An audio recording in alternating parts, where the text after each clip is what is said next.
अदनान भाई समाज की एक मशहूर शख्सियत है और मुंब्रा शहर के अंदर जो अच्छन भाई मरहूम थे उनके बेटे हैं। इनकी समाजी शख्सियत जो है वो कई लोगों के अंदर मशहूर होने की वजह यह है कि एक तो बहुत ही गरीब परवर है, गरीबों की हमेशा मदद करने वाले, अपने जो भी जहां तक हो सके वहां तक हर किसी के दुख दर्द में साथ देने वाले, ऐसी शख्सियत से आज हम मुलाकात कर रहे हैं। और वजह जो है, समाजी काम तो इनके है ही है, सियासी जो शहर के अंदर माहौल चल रहा है, खास करके सील फाटे से लेकर के अपने जो इलाके डोंगोली के अंदर आते हैं, डोंगोली ग्रामीण के अंदर, उस इलाके के अंदर सुभाष भोईर नामिक जो बहुत मशहूर शख्सियत है, जिन्होंने 5 बार म्युनिसिपल कॉरपोरेशन का चुनाव लड़ा था, जो एक बार एमएलए के चुनाव भी लड़ चुके थे, इस बार फिर से उम्मीदवार है। और इस बार सुभाष भोईर को जिताने के लिए अदनान भाई ने भी काफी मेहनत की है।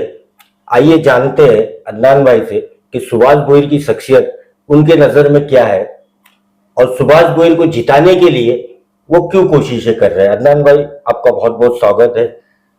सुभाष भोईर की जो शख्सियत है वो आपके वालिद साहब से, वो दौर से आज तक आपके फैमिली संबंध है एक दूसरे से, और आप उसे किस तरह से देखते हैं?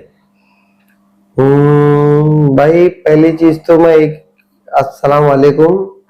मैं पहले तो एक चीज ये बोलूंगा, भोईर साहब जो है मेरे डैडी के बहुत पुराने दोस्तों में से हैं और घरेलू ताल्लुकात बहुत पुराने हैं और मेरा उनके यहाँ डेली आना जाना है।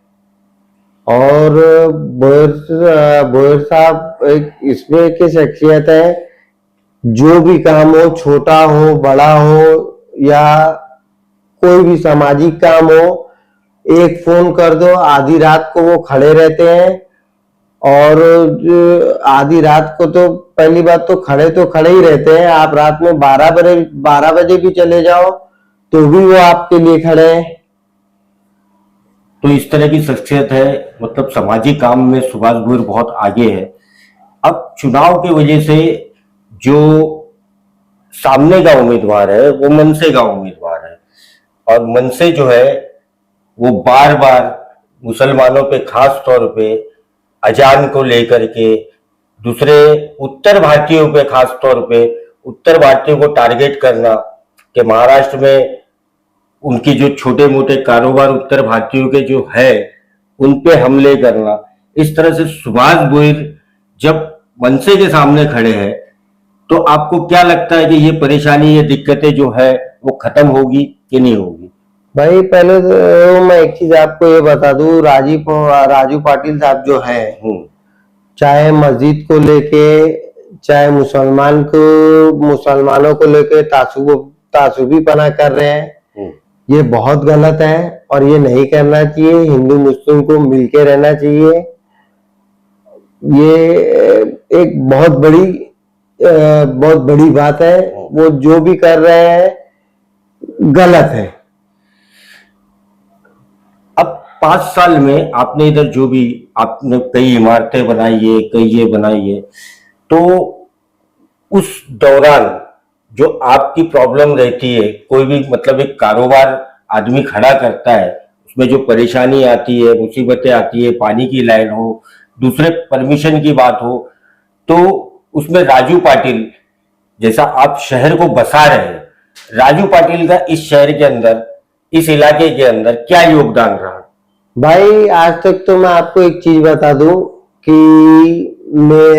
मुझको कुछ भी परेशानी हो, या मेरी सोसाइटी को हो, या मेरी कॉलोनी को हो, या सिलपाटा पे हो, मैंने कंप्लेंट भी दिया, लेटर भी दिया, आज तक कोई रिप्लाई नहीं आया। और ना आज तक उन्होंने कभी विजिट किया, और विजिट तो किया ही नहीं किया। और वो एमएलए जो थे और फिल वक्त समझ लीजिए अभी तो नहीं है, एमएलए थे।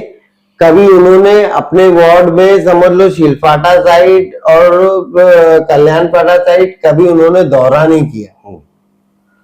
और रही भोयर साहब की बात, मैं आपको चैलेंज के साथ बोलता हूं, इंशाल्लाह अल्लाह ताला उनको जरूर जिताएंगे। और बेशक आपको आधी रात को काम लेके जाना, वो मैं बोलता हूं रात में 1 बजे या 2 बजे आधी रात को आप जाओगे, वो आपका काम करके देना ही देना है। और सबसे बड़ी बात यह है कि काम की तो बात, ये तो एक अलग चीज हो गई। उनका मतलब ये समझ लीजिए कि जो उनका मिजाज है, वो जो मिजाज है ना, वो बहुत बेहतरीन है। चाहे वो बोयर साहब हो, चाहे वो सुमित हो, बहुत बेहतरीन मिजाज है, मिलनसार मिजाज है, हिंदू मुस्लिम मिलके रहने वाला मिजाज है। अभी रात में 1 बजे फोन कर दो तो भी आपके लिए रेडी है। और समाज, मेरा काम तो पर्सनली काम तो छोड़ दीजिए, कोई गरीब से गरीब भी रात में 12 बजे, सुबह 11 बजे, दोपहर में चले जाए, उनका काम होना है। और आप अगर उनको फोन कर दिए, रिप्लाई नहीं दिए, तो 15 मिनट के अंदर तो उनका रिप्लाई आना ही आना है और आपका काम होना ही होना है। बस मेरी खाली यही इंशाअल्लाह अल्लाह ताला से दुआ है कि वो जीतना चाहिए और बेशक जीतना चाहिए। तो ये जीतने के लिए उनकी निशानी क्या है, लोगों को जरा हमारे बताइए। और हमारे इलाके के लोग इलेक्शन में किस तरह से वोट देंगे उनको? भाई मेरी तरफ से पूरी उनके लिए मेहनत है, ताकत है। और जहां वो बोलेंगे आधी रात को खड़े रहूंगा। और मेरी खुले दिल से गुजारिश है, चाहे हिंदू हो चाहे मुस्लिम